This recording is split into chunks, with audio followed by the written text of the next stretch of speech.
আসসালামু আলাইকুম। সবাইকে কেরিয়ার মেপে স্টুডিও থেকে আন্তরিক প্রীতি ও শুভেচ্ছা জানাচ্ছি। আজকে আমরা যারা খাদ্য অধিদপ্তরে পরীক্ষা দিতে যাচ্ছেন তাদের জন্য ম্যাথমেটিক্স এর ইম্পর্টেন্ট কিছু ম্যাথ নিয়ে আজকে আপনাদের সাথে আলোচনা করব। এবং আমাদের এই ক্লাসটি আমরা সাজেশন হিসেবে কিছু ম্যাথ পরীক্ষায় আসতে পারে এমন কিছু ইম্পর্টেন্ট ম্যাথ নিয়ে আমরা একটি পিডিএফ রেডি করেছি। আজকে আমরা সেই পিডিএফ এর উপর সর্বোচ্চ সময়টুকু চেষ্টা করব ক্লাস নেওয়ার। আর এই পিডিএফটা আপনারা যদি পেতে চান তাহলে আমাদের কমেন্টস করুন এবং আমাদের প্রতিনিধি আপনাদের সেই পিডিএফটা দিয়ে দিবে, ঠিক আছে? খুব ইম্পর্টেন্ট। আপনার যে পিডিএফটা আমরা নিয়ে আসছি এর বাহিরে আশা রাখছি আপনার ম্যাথ আসার সম্ভাবনা খুবই কম। তার মানে আপনি 99% ম্যাথ এই পিডিএফ থেকে পাওয়ার একটা সম্ভাবনা আছে। তো সবাই একটু ক্লাসটা শেয়ার এবং মেনশন করে দেন। আমাদের সাথে কে কে যুক্ত আছেন, আমাদের সাউন্ড ক্লিয়ার শোনা যাচ্ছে কিনা আমাকে একটু কমেন্ট সেকশনে জানিয়ে দিবেন। আমরা বলছি আজকে আপনাদের সবাইকে সেই পিডিএফটা দিয়ে দিব। এই পিডিএফটা জাস্ট একটু চোখ বুলিয়ে গেলে এখান থেকে আপনি ম্যাক্সিমাম প্রশ্নগুলো কমন পেয়ে যাবেন, ঠিক আছে? তাহলে আমরা একটু দেখি যে আজকে আমরা এইখানে আমরা আপনাদের সাথে ম্যাথমেটিক্সের যে যে জায়গা থেকে প্রশ্ন হয় সবগুলো টপিক নিয়েই আমরা এই পিডিএফটি রেডি করেছি। আমরা সবগুলো টপিক প্রথমে সংখ্যা পদ্ধতি দেখবো, প্রথমে আমরা পাটিগণিত দেখবো, তারপরে বীজগণিত দেখবো, তারপরে আলটিমেটলি আমরা জ্যামিতি দেখবো। অল ক্লিয়ার বলেছেন, ওকে, থ্যাংক ইউ।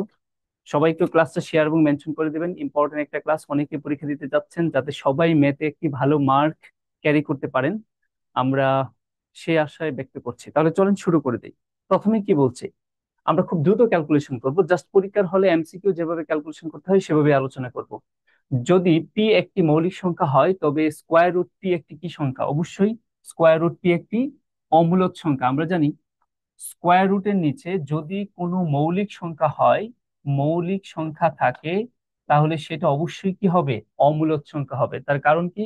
কারণ আমরা জানি যে সকল সংখ্যাকে দুইটি পূর্ণ সংখ্যার ভগ্নাংশ আকারে প্রকাশ করা যায় না সেগুলোকে কি বলা হয়? অমূলদ সংখ্যা বলা হয়। এবার আসেন পরে 2 নম্বরে কি বলছে, 1 থেকে 100 এর মধ্যবর্তী বৃহত্তম এবং ক্ষুদ্রতম সংখ্যার মৌলিক সংখ্যার অন্তর্গত সেটা জানতে চাওয়া হয়েছে। তার মানে 1 থেকে 100 পর্যন্ত ক্ষুদ্রতম এবং বৃহত্তর মৌলিক সংখ্যার পার্থক্য। তার মানে ক্ষুদ্রতম মৌলিক সংখ্যা হচ্ছে 2 এবং বৃহত্তর মৌলিক সংখ্যা হচ্ছে কত? 97। তাহলে এদের পার্থক্যটা কত আমাদের কাছে সেটাই জানতে চাওয়া হয়েছে। তার মানে এদের পার্থক্য হচ্ছে 95, ঠিক আছে? আসলে আমরা পরে দেখি নিচের কোন সংখ্যাটি √2 এবং √3 এর মধ্যবর্তী মূলদ সংখ্যা। খুবই ইম্পর্টেন্ট একটা ম্যাথ, একদম ক্লাস 9-10 এর একটা ম্যাথ ছিল এটা। √2 এবং √3 এর মধ্যবর্তী আমাদের মূলদ সংখ্যা কি সেটা জানতে চাওয়া হয়েছে। দেখেন, আমরা বলি সকল সসীম দশমিক সংখ্যা অফকোর্স মূলদ সংখ্যা। তাহলে এই ক এবং খ এরা তো প্রশ্নে আসে না হওয়ার। তাহলে দেখেন √2 এবং √3, √2 মানে হলো 1.4 সামথিং, আর √3 হচ্ছে 1.71 ডট ডট সামথিং। এখন এদের মধ্যবর্তী একটি মূলদ সংখ্যা, তার মানে 0.4 থেকে বড় কিন্তু 0.7 এর ছোট, এরকম মধ্যবর্তী, দ্যাট মিনস 1.5 আমরা বলতে পারি। এই যে 1.5, এটা 1.4 এর চাইতে বড় কিন্তু 1.7 সামথিং এর চাইতে কি ছোট। তার মানে ওদের মধ্যবর্তী হচ্ছে 1.5। আর 1.5 একটা কি সসীম দশমিক। সুতরাং এটা একটি কি সংখ্যা? মূলদ সংখ্যা, এবং √2 এবং √3 এর মধ্যবর্তী। সুতরাং আনসার আমাদের কি হবে? অপশন গ। কেউ বলতে পারেন যে 1.8ও তো মূলদ সংখ্যা। হ্যাঁ, অবশ্যই 1.8 মূলদ সংখ্যা, কিন্তু 1.8 কি আমাদের √3 এবং √2 এদের মধ্যবর্তী সংখ্যা? না। যারা যারা আনসার করতে পারবেন সবাই আনসার করে ফেলবেন। আমরা দেখতে পাচ্ছি অনেকেই কমেন্টস করছেন। আসসালামু আলাইকুম স্যার, 1.5 বলেছেন, 1.5, ওকে, থ্যাংক ইউ। 95ও বলেছেন। আমাদের সাথে সাথে একটু ক্যালকুলেশন করার চেষ্টা করবো আজকে আমরা। জাস্ট এইভাবে যদি দ্রুত ক্যালকুলেশন করতে পারেন তাহলে কিন্তু আপনার পরীক্ষার হলটা আপনার অনুকূলে থাকবে। আমরা সাথে সাথে যারা যারা আনসার করতে পারবো আনসার করে ফেলবো। কি বলছে, একটি বৃত্ত ও পরিধির ব্যাসের অনুপাত কোন ধরনের সংখ্যা? খুবই ইম্পর্টেন্ট, একটি বৃত্তের পরিধি এবং ব্যাসের অনুপাত কি ধরনের সংখ্যা? পরিধি মানে হলো 2πr, আর ব্যাস মানে হচ্ছে কি? ব্যাস মানে হচ্ছে 2r। তাহলে তাদের অনুপাত যদি আমরা করি তাহলে কি পাবো? 2 2 কাটা গেল, আর আর কাটা গেল, পাই। তার মানে পাই একটা নিঃসন্দেহে কি সংখ্যা? পাই একটি অমূলদ সংখ্যা। তাহলে আমাদের কোথায় আছে? অপশন ঘতে। তারপর নিচে দেখেন এক্স এবং ওয়াই উভয়ই বিজোড় সংখ্যা ফাইন হলে জোড় সংখ্যা হবে, তাহলে নিচের কোনটা জোড় সংখ্যা হবে? এক্স এবং ওয়াই উভয়ই হচ্ছে বিজোড় সংখ্যা। দ্যাট মিনস ধরেন আমি যদি এক্স এর সমান 1, ওয়াই এর সমান 2 বলি, এখন এদেরকে যদি আমি গুণ করি তাহলে কি আসতেছে? 2 আসতেছে। তার মানে আমরা বলতে পারি একটা জোড় একটা বিজোড় যদি গুণ করা হয় তাহলে সেটা কি হবে? জোড় হবে। এখন তারা বলতেছে যে জোড় সংখ্যা হবে নিচের কোনটি? এখন খেয়াল করে দেখেন এক্স এবং ওয়াই উভয়ে বিজোড় সংখ্যা বলতেছে, উভয়ে বিজোড় সংখ্যা। তাহলে খেয়াল করি আমরা, এক্স ধরেন বিজোড়, ওয়াইও হচ্ছে আমাদের এখানে কি বিজোড়। তাহলে 1 into 3 যদি আমি গুণ করি তাহলে সেটা কি হচ্ছে? বিজোড় হচ্ছে। কিন্তু তারা জানতে চাইছে কি? জোড় জানতে চাইছে। তার মানে 1 আর 3 যদি যোগ করি তাহলে কত হয়? 4। তার মানে বুঝাই যাচ্ছে এখানে আমাদের ওই উভয়ই যদি বিজোড় হয় তাহলে উভয় বিজোড় সংখ্যা অবশ্যই আমাদের কি যোগ করলে সেটা আবার কি হয়ে যায়? জোড় সংখ্যা হয়ে যায়। তার মানে আমাদের অপশন ঘ এখানে আমাদের কি হবে? আনসার। নেক্সটে আসি, কি বলছে দেখেন। আমরা স্ক্রিনটা একটু সরাই দেন না।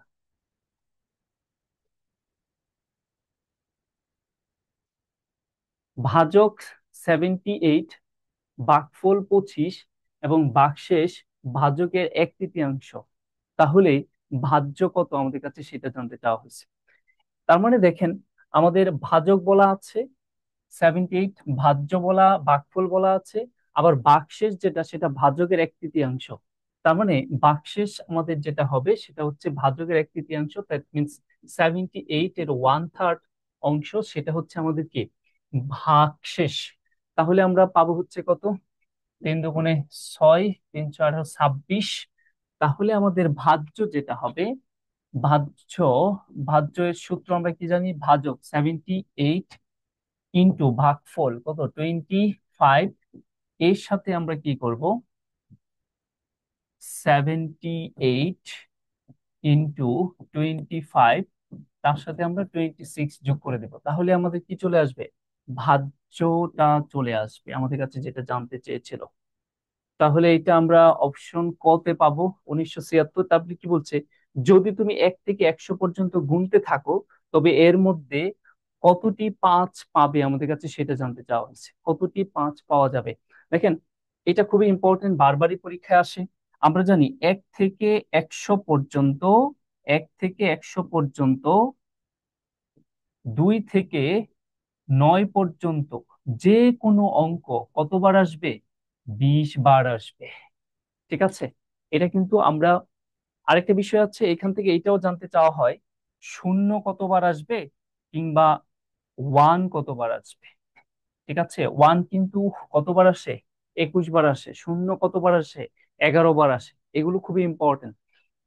আচ্ছা, আমরা একটু দেখতে চাচ্ছি আজকের পিডিএফটা আমরা সর্বোচ্চ শেয়ার যারা করবেন তাদের সবাইকে আমরা পিডিএফ দিয়ে দেবো। যারা যারা কমেন্ট করবেন তারা প্রত্যেকেই পিডিএফ পেয়ে যাবেন ইনশাল্লাহ। আচ্ছা, আমরা পরে আসি, দেখি কি বলছে। 0.001 এর বর্গমূল কোনটি হবে? 0.001 এর এই ধরনের ম্যাথ গুলো বর্গমূল করার সহজ ওয়ে হচ্ছে 0.0.0.001। তাহলে আমরা জোড়া করার চেষ্টা করবো। আমরা জানি বর্গমূল যদি করা হয় তাহলে 2 অঙ্কের সংখ্যা 1 অঙ্কে রূপান্তর হয়ে যায়। যদি সেটা দশমিক সংখ্যার বর্গমূল করেন তাহলে ওই সংখ্যাটা আলটিমেটলি কি হয়ে যাবে? বড় হয়ে যাবে, ছোট হবে না। যদি পূর্ণ সংখ্যাকে বর্গ করেন তাহলে সেটা কিন্তু বর্গমূল করলে কি হয়ে যায়? পূর্ণ সংখ্যাকে বর্গমূল করলে ছোট হয়ে যায়, কিন্তু দশমিক সংখ্যাকে যদি বর্গমূল করেন তাহলে সেটা কি হবে? বড় হবে। তাহলে 2টি শূন্যকে আমরা কি বলবো? একটি শূন্য। আর 0 1, 1 এর বর্গমূল কি হবে? 1। তার মানে 0.01। এটার আনসার হবে হচ্ছে আমাদের অপশন ক। পরে দেখেন 2 অঙ্ক বিশিষ্ট একটি সংখ্যার অঙ্কদ্বয়ের সমষ্টি হচ্ছে কত? 12। তার মানে অঙ্কদ্বয়ের সমষ্টি যদি 12 হয় তাহলে আমাদের কাছে জানতে চাইছে অঙ্কদ্বয় স্থান পরিবর্তন করলে সংখ্যাটির মান 54 বৃদ্ধি পায়। তাহলে সংখ্যাটি কত হবে আমাদের সেটা জানতে চাওয়া হচ্ছে। তার মানে আমরা একটু এইখানে খেয়াল করি, 39 এই সংখ্যাটাকে যদি আমি স্থান বিনিময় করি তাহলে হয়ে যাবে কি? 93। তার মানে 93 থেকে যদি আমরা 39 বিয়োগ করি তাহলে কত আসতেছে? 54 আসতেছে। দ্যাট মিনস আমরা বলতে পারি অপশন টেস্ট করে আমাদের আনসারটা আসলে কি হবে? এখানে 39 আনসার হবে। ওকে, যারা যারা আনসার করতে পারবো সবাই আমরা কমেন্টসে আনসার করে ফেলবো, তাহলে এখানে একটা ভালো প্র্যাকটিসও হয়ে যাবে বটে। আচ্ছা, অনেকে আনসার করতে পারছেন দেখছি। আচ্ছা, আমরা পরে আসি। আমরা আবারও বলছি, খাদ্য অধিদপ্তর যারা পরীক্ষা দিতে যাচ্ছেন, আমাদের আজকের এই সাজেশন ক্লাসটা ম্যাথমেটিক্স এর জন্য আপনার পারফেক্ট একটা সাজেশন ক্লাস। এই পিডিএফটা যদি জাস্ট পরীক্ষার আগে একটু চোখ বুলিয়ে যান, তাহলে আপনি ওইখান থেকে 99% কোয়েশ্চেন কিন্তু পাওয়ার একটা সম্ভাবনা আছে। আচ্ছা, আমরা পরে দেখি কি বলছে।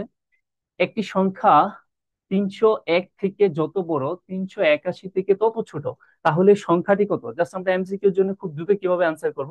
আমরা জানি এই ধরনের প্রশ্ন যদি পাই, তাহলে ওই দুইটি সংখ্যাকে আমরা কি করে দেই? যোগ করে দেই, তারপরে 2 দিয়ে ভাগ করে দিলে। এগুলো বিস্তারিত আলোচনা আমরা এখানে করব না। তাহলে যেটা পাবো সেটাই হচ্ছে আমাদের এখানে কি আনসার। তাহলে ক্যালকুলেশন করলে হবে কত? 682, তার মানে 341। আর তারপরে আসি, তারপরে কি বলছে দেখি। তারপরে আমাদের বলছে যে এ বি সি ডি ক্রমিক পূর্ণ সংখ্যা হলে নিচের কোনটি পূর্ণবর্গ সংখ্যা? আমাদের কাছে সেইটি জানতে চাওয়া হয়েছে। এটাও টেক্সট বইয়ের একটা কোয়েশ্চেন। এই কোয়েশ্চেনটি খুবই ইম্পর্টেন্ট। তারা বলছে যে 41 গ, খ, পিডিএফ কখন পাবো? হ্যাঁ, আপনারা কমেন্টস করতে থাকেন, ক্লাসটা করতে থাকেন, আমি ক্লাস শেষে আপনাদের পিডিএফ দিয়ে দিব। আমাদের গ্রুপে পিডিএফ ডাউনলোড করে দেওয়া হবে, আমরা সেখান থেকে পিডিএফ নিয়ে নিতে পারবো। আমরা ওইখান থেকে ডাউনলোড করে পিডিএফটা নিয়ে নিতে পারবো। সবাই আমাদের সাথে ক্লাসটা করতে থাকেন, লাস্টে আমরা পিডিএফটা আপলোড দিয়ে ওইখান থেকে নিয়ে নিবেন।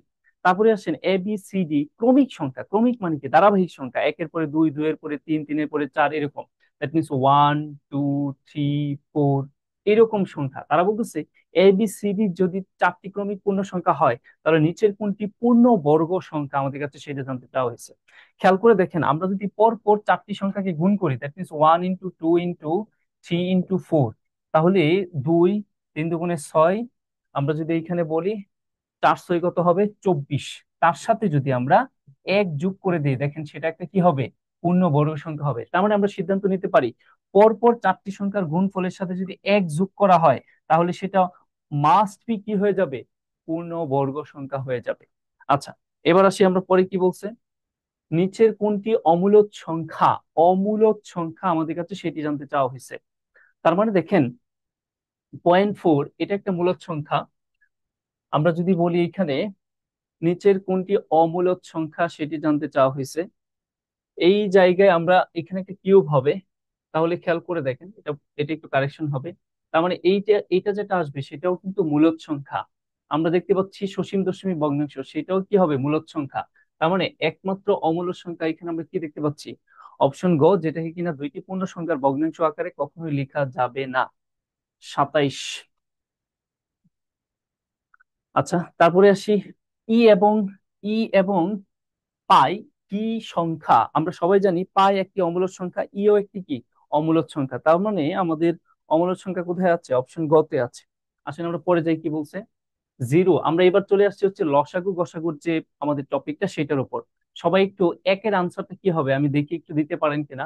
1 নম্বরের আনসারটা কি হবে? 0 2 3 এর গসাগু কত? 0 2 3 এর গসাগু কত আমাদের কাছে সেইটি জানতে চাওয়া হয়েছে। 1 নম্বর, 1 নম্বরের অ্যান্সারটা কি হবে? লসাগু গসাগু সবাই একটু ট্রাই করেন। 0 2 3, 0 2 3 এর গসাগু জানতে চাওয়া হয়েছে, গসাগু। তাহলে সেইটা কি হবে? গসাগু। 13 ঘ, ঘ, ঘ, অমূলদ সংখ্যা 14 এর খ। ওকে, থ্যাংক ইউ। তার মানে এইখানে যখন গসাগু জানতে চাইবে, যদি শূন্য থাকে, যদি শূন্য থাকে কোনো সংখ্যাগুলোর মধ্যে, যে যে সংখ্যার গসাগু বের করতে বলছে তাদের কোনো একটি যদি শূন্য হয়, তাহলে শূন্য বাদে বাকি যে সংখ্যাগুলো আছে ওদের গসাগু যেটা বের হবে, ওইটাই আলটিমেটলি কি হবে? গসাগু হবে। তার মানে এইখানে গসাগুটা কিন্তু কি 1, কারণ 2 এবং 3 এর গসাগু কত? 1। আচ্ছা, যাই হোক, এটা আমি বললাম গসাগু 1। এবার আপনাদের যদি আমি প্রশ্ন করি, বলেন তো এই 0 0 2 3 এর লসাগুটা কত হবে? লসাগুটা কত হবে? আমাকে একটু সবাই কমেন্টস করে আনসারটা দেন। জাস্ট এই প্রশ্নটাই যদি লসাগু জানতে চায়, তাহলে আমাদের আনসারটা কি হবে? আমরা একটু দেখতে চাই এই কনসেপ্টটা ক্লিয়ার আছেন কিনা আপনারা। যদি 0 2 3 এর গসাগু না বলে লসাগু জানতে চায়, তাহলে অ্যান্সারটা কি হবে? আচ্ছা, সবাই কমেন্টস করে থাকেন। আমরা 2 নম্বরে দেখি, এখানে ভগ্নাংশের লসাগু বের করতে বলা হয়েছে। যখন আমরা ভগ্নাংশের লসাগু বের করব, তখন ওই ভগ্নাংশগুলোর যে লব যা থাকবে, তার লসাগুটা আমরা লিখবো কোথায়? উপরে লিখবো। লসাগু উপরে, যেটা জানতে চাইবে সেটার লসাগুটা উপরে লিখবো। আর হরগুলোর গসাগু আমরা নিচে লিখবো। তাহলে 3 5 4 1 এর লসাগু আমাদের কত আসবে? 60 আর 5 7 7 4 এর লসাগু আমাদের গসাগু কত আসবে 1। তার মানে আমরা বলতেই পারি আমাদের গসাগুটা এখানে লসাগু যেটা আসবে সেটা হচ্ছে 60। তাহলে 60 কোথাও আছে? অপশন খ তে আমরা দেখতে পাচ্ছি 60 আছে। আচ্ছা, আপনারা সবাই একটু ট্রাই করবেন আনসার করার, তাহলে যেটা হবে সেটা হচ্ছে এইখানে বসিয়ে আপনার প্র্যাকটিসটা কিন্তু হয়ে যাবে। আবারও বলছি, খাদ্য অধিদপ্তরে আজকের যে আমরা গণিতের সাজেশন পিডিএফটা রেডি করেছি, এইটাই আপনার জন্য যথেষ্ট। পরীক্ষার আগে জাস্ট একটু চোখ বুলিয়ে যাবেন, এইখান থেকেই বারবার বলছি ম্যাক্সিমাম প্রশ্ন আপনি কমন পাবেন। যদি সর্বোচ্চ কমন পেতে চান সেই ক্ষেত্রে দেখা যাবে অনেকগুলো ম্যাথ একদম মাস্টার কপিও পাবেন, এবং ম্যাক্সিমাম ম্যাথে আপনি কি পাবেন, রুল বা একই কনসেপ্টের ম্যাথ পাবেন। আমরা ওইভাবে ম্যাথগুলো নিয়ে আসছি। আচ্ছা, 60 শূন্য হবে, ওকে ফাইন। এবার 3 নম্বরে কি বলছে, 4, 4/3/4, 4/5 এবং 5/6 এর গসাগু বের করতে বলছে। ভাই, যখন ভগ্নাংশের গসাগু বের করতে বলবে তখন লবের গসাগু উপরে রাখবো, হরের লসাগু নিচে। তার মানে যেটা জানতে চাই সেটা উপরে। তাহলে 3 4 5 এর গসাগু কত হবে? 3 4 5 এর গসাগু হচ্ছে 1। আর 4 5 6 এর গসাগু আমাদের কত হবে?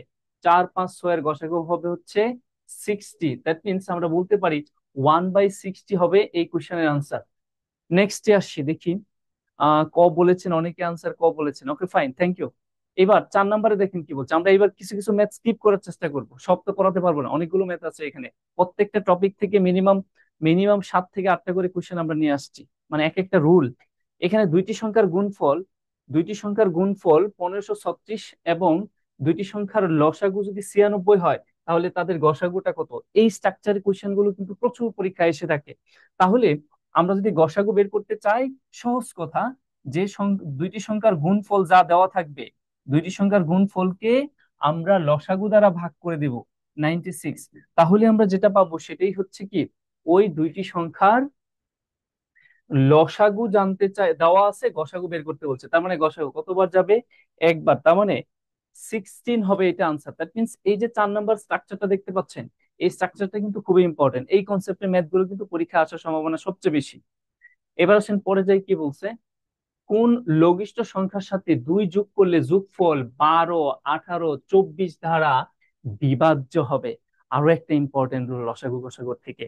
তার মানে আমরা এখানে যে কাজটা করব, এমন একটা সংখ্যা খুঁজে বের করব যে সংখ্যাটা 12 18 24 দ্বারা নিঃশেষে বিভাজ্য। তাহলে পৃথিবীতে এমন সবচেয়ে ছোট সংখ্যা কোন সংখ্যা, যে সংখ্যাটাকে আপনি 12 দেন অথবা 18 অথবা 24, এই তিনটার যে কোনোটা দ্বারাই নিঃশেষে বিভাজ্য করতে পারবেন? সহজ কথা, এই সংখ্যাটা হবে এই 12 18 24 এর লসাগু। এখন বলছে কত, 2 যোগ করলে, তাহলে ওদের লসাগু যেটা আসবে তার থেকে আমরা 2 বিয়োগ করে দিই। তাহলে 12 18 24, 24 এর লসাগু কত হবে? তিনটা, 3 24 72, তার মানে 72। 72 থেকে আমরা যদি 2 বিয়োগ করে দিই তাহলে পাবো কত? 70। দ্যাট মিনস এই 70 সংখ্যাটার সাথে যদি আপনি আবার 2 যোগ করেন, তাহলে যোগফল যেটা 72 পাবেন, সেই 72 সংখ্যাটা 12 দিয়েও নিঃশেষে বিভাজ্য, 18 দিয়েও নিঃশেষে বিভাজ্য, 24 দিয়েও নিঃশেষে বিভাজ্য, কারণ এরা হচ্ছে 12 18 24 এর লসাগু। ওকে, এবার আসেন আমরা পরে দেখি কি বলছে। একটি স্কুলে ছাত্রদের ডিল করার সময় 8 10 12 সারিতে সাজানো যায়। আবার ইম্পর্টেন্ট কথা, আবার ওই ছাত্রগুলোকে বর্গা আকারেও সাজানো যায়। এখন প্রশ্ন হচ্ছে, ওই স্কুলের কমপক্ষে কতজন ছাত্র আছে, মিনিমাম কতজন ছাত্র থাকতে হবে এই কন্ডিশনে? আপনি 8 অথবা 10 অথবা 12 সারিতেও সাজাইতে পারবেন, আবার এদেরকে চাইলে বর্গাকৃতিও সাজাইতে পারবেন। দ্যাট মিনস সেটা যেটা হবে, পরীক্ষার হলে খুব দ্রুত যদি ক্যালকুলেশন করতে চান, তাহলে এই বর্গ কথাটার দিকে একটু খেয়াল করেন। ওইটা তো আছে আমাদের। তার মানে আপনি অপশনের দিকে তাকান, কোন সংখ্যাটা এখানে পূর্ণবর্গ সংখ্যা। আপনি পরীক্ষার হলে এমসিকিউর জন্য খুব দ্রুত আনসার ওইটা এটা হইতে পারে, যদিও এটা পুরো বেসিক আলোচনা করা হচ্ছে না। তার মানে দেখেন 3600 একটি সংখ্যা, যে সংখ্যাটা কেবল একমাত্র এখানে কি সংখ্যা, পূর্ণবর্গ সংখ্যা, তাহলে আমাদের আনসার এটাই হবে।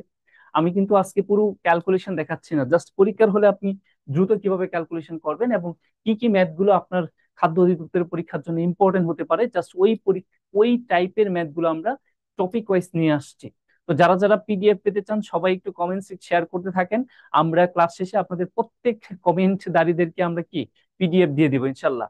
ওই পিডিএফটা জাস্ট চোখ বুলিয়ে যাবেন, আর কিচ্ছু লাগবে না। ম্যাথমেটিক্স আপনার যথেষ্ট, ওইখান থেকেই আপনি 99% কোয়েশ্চেন পাবেন ইনশাল্লাহ।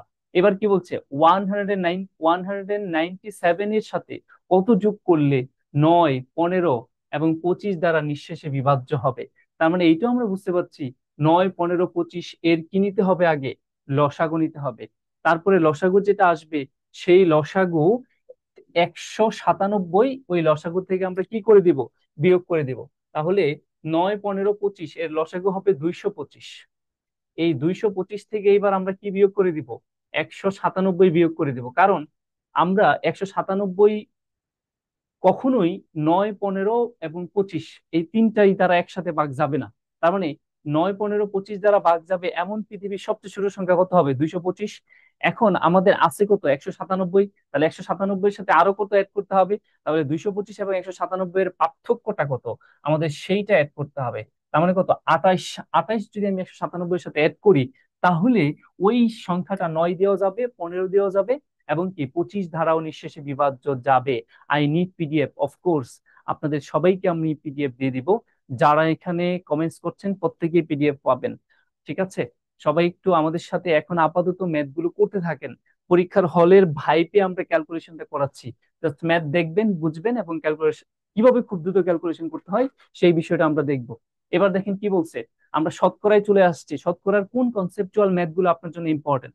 প্রথমে দেখেন, ক এর 15% যদি খ এর 20% সমান হয়, তবে ক অনুপাত খ কত? তাহলে খুব দ্রুত এই ম্যাথগুলো কিভাবে করব? আমরা এই পার্সেন্টেজ কেটে দেই। তারপরে 5 দিয়ে কাটলে এখানে কত হয়? 3। 5 দিয়ে কাটলে এখানে কত হয়? 4। এটাকে জাস্ট রিভার্স করে দেন, তার মানে 3.4টাকে উল্টে দেন, তাহলে 4.3। এটি আনসার হবে। এই ক্যালকুলেশন গুলো কিন্তু আমাদের ক্লাসে আমি অনেকবার বলেছি। আর এই কনসেপ্টের ম্যাথ গুলো কিন্তু বারবার পরীক্ষায় আসে। এবার আসেন পরে কি বলছে। 3:5 কে শতকরায় প্রকাশ করলে কত হবে? 3:5 কে শতকরায় প্রকাশ করতে বলা হয়েছে। এই যে কনসেপ্টের ম্যাথ গুলো খুবই ইম্পর্টেন্ট কিন্তু। 3/5 এটাকে যদি আপনি শতকরায় প্রকাশ করতে চান, জাস্ট এই ফ্র্যাকশনটাকে 100 দিয়ে গুণ করে দেন। গুণ করে গুণফল ক্যালকুলেশন করলে যেটা পাবেন সেটার সাথে পার্সেন্টেজ বসায় দেন। তাহলে 3 20 কত হয়? 60। 60-এর সাথে পার্সেন্টেজ সাইনটা বসায় দেন। ইয়েস, পরীক্ষার হলে আপনি খুব দ্রুত এই ক্যালকুলেশন গুলো এভাবে করে ফেলবেন। ঠিক আছে? এবার আসি আমরা পরে দেখি কি বলছে। 60 জন ছাত্রের মধ্যে 42 জন ছাত্র ফেল করলে পাশের হার কত? পাশের হার বের করতে বলছে। তার মানে দেখেন, 60 জনের মধ্যে ফেল করছে কতজন? 42 জন। তার মানে আমাদের পাস কতজন করছে? কতজনের মধ্যে? 60 থেকে 42 বাদ দিলে আমরা যেটা পাবো সেটা হচ্ছে কি পাশের সংখ্যাটা। আর সেটাকে যদি আমি পার্সেন্টেজে নিতে চাই, ওই পাশের সংখ্যাটা কতজনের মধ্যে? 60 জনের মধ্যে, ইন্টু 100। ক্যালকুলেশন করলে আপনি কি পেয়ে যাবেন? পাশের হার কত সেটা পেয়ে যাবেন। ঠিক আছে? এবার আসেন আমরা পরের কোশ্চেনটাতে দেখি কি বলছে। একজন চাকরিজীবীর বেতন 15% বৃদ্ধি পেয়ে 5,750 টাকা হলে পূর্বের বেতন কত টাকা ছিল সেটা জানতে চাওয়া হয়েছে। পূর্বের বেতন, দ্যাট মিনস 15% বৃদ্ধি পেয়ে বর্তমানে কত পার্সেন্ট আছে আপনি সেটা একটু বোঝার চেষ্টা করেন। 15%, কোনো কিছু 15% বৃদ্ধি যদি পায়, তাহলে বর্তমানে আছে হচ্ছে কত? 115%। এই 115%-এর এক্সাক্ট ভ্যালুটা কত? এই 5,750 টাকা। তারা বলে দিছে 15% বৃদ্ধি পেয়ে 5,750 টাকা হয়। তাহলে 115% সমান আমরা বলতে পারি 5,700 কত? 50। এখন জানতে চাওয়া হয়েছে তাহলে পূর্বে কত ছিল। কোনো কিছু পূর্বে মানে কি, আগে অবশ্যই 100% বের করতে হবে। তার মানে এই 1%-এ কত? 115 দিয়ে ভাগ করে 100 দিয়ে গুণ করে দিলে পূর্বের বেতনটা বের হয়ে আসবে। ঠিক আছে? পূর্বের বেতনটা আমরা এখানে বের করতে পারবো। তাহলে 5 দিয়ে কাটলে 23। 23 দিয়ে এখানে কত? 225। তার মানে আমরা 5,000 টাকা, তার মানে পূর্বে বেতনটা কত হবে? 5,000 টাকা। অপশন ঘ। এই ধরনের প্রশ্নগুলো কিন্তু আমাদের জন্য খুব ইম্পর্টেন্ট। নেক্সট আসে কি বলছে, নিচের কোন সংখ্যাটি 40% এর সমান নয়? সরি, 4%-এর সমান নয়। নিচের কোন সংখ্যাটা 4%, দ্যাট মিনস 4%-এর সমান নয় সেটা জানতে চাইছে। দেখেন, 4% কথার অর্থ কি? 4% কথার অর্থ হচ্ছে 4% কথার অর্থ হচ্ছে 4/100। ঠিক আছে? তো 4/100 কে কাটলে কি হবে? তার মানে এটা কিন্তু আনসার না, তারা বলছে সমান নয়। এটাকে কাটাকাটি করলে আমরা আবার পাবো কি? 1/25। তার মানে আমাদের এইটাও না। তার মানে 1/25, 4/100 এগুলো সবই 4% কে রিপ্রেজেন্ট করে। আবার আসেন, এই 4/100 কে যদি আমরা দশমিকে লিখি, একের পরে দুইটা শূন্য, তার মানে দশমিকের পরে দুই ঘর, এক ঘর দুই ঘর, লাস্টে কি হবে? এই 4 আর শূন্য, তার মানে এইটাও না। তাহলে কেবল এই যে সংখ্যাটা দেখতে পাচ্ছেন গ, 0.4, এইটা 4%-এর সমান হতে পারে না। ওকে? এবার আসি আমরা পরে কি বলছে দেখি। যে কোন দেশের স্থূল জন্ম হার 25 এবং স্থূল মৃত্যুর হার 10 হলে জনসংখ্যার বৃদ্ধির শতকরা হার কত, আমাদের কাছে সেটা জানতে চাওয়া হয়েছে। খুবই ইম্পর্টেন্ট জনসংখ্যার এই বৃদ্ধির হারের ম্যাথ গুলো বের করা, কারণ এই ম্যাথ গুলো করতে গেলে একটা কনসেপ্ট আলাদা করে আপনার জানতে হবে। সেটা হচ্ছে জনসংখ্যা গণনা করা হয় কতর উপর ভিত্তি করে। আমাকে একটু কমেন্টসে লিখেন তো, জনসংখ্যা যে গণনা করা হয় তার ভিত্তিটা কত? ভিত্তিটা কত? 100, 200, 500, 1000, 2000, কত?